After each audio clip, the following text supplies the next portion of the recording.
So, out of those 3 games, what was the highest point? Was the Arizona game, the Utah game, or your first game? What? Talk to me.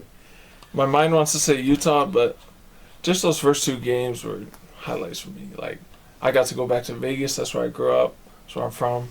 And So you got the ball from your hometown? Yeah, I had that's like over 50 people there supporting and watching. Didn't get to see them because of COVID, but that was a highlight for me playing in that stage. And obviously, the lowest part was the injury.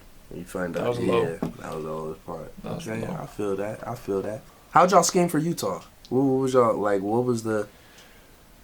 Keenan, you feel like they set Utah up a little bit with the Arizona play calling for the defense? I think it definitely worked out that way. I don't know necessarily what the coach's thoughts were, but I guess Arizona were a little bit more zone. Let them get the dumpy routes. We'll rally up and make plays. And then Utah, you see a lot more aggression, and that aggression, I feel like, kind of helped us out.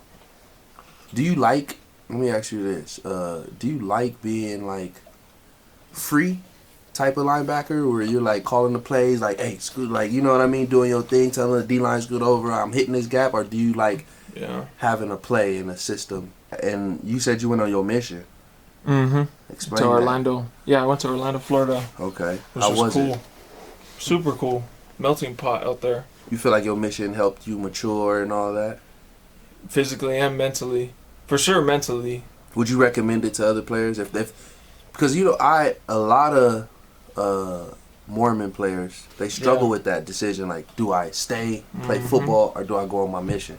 And I always applaud the decision to go on your mission, because obviously that's a grown man decision. And I wish I would have took a mission too, bro. for real, bro. I needed it. Some people, yeah, that's what you was telling me, and they was like, Elder Blackman, you can still do it. I'm like,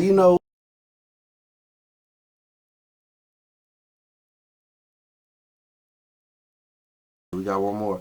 Why do you think the defensive philosophy changed so much once you were injured? Like, walk me through the injury. What was?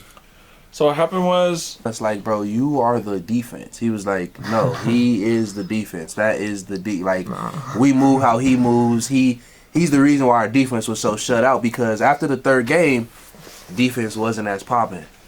Yeah. How do you feel? Like, is that a lot of pressure to be the leader? Is that to be the guy? Like, did you feel like you let the team down when you got hurt? Our D-line, Lopa, I don't know if Lopa talked about it, but they kind of built a wall. Well, he talked about a little bit about the D-line scheme, but what's the linebacker scheme? He didn't talk about the secondary or what y'all do. What is that scheme?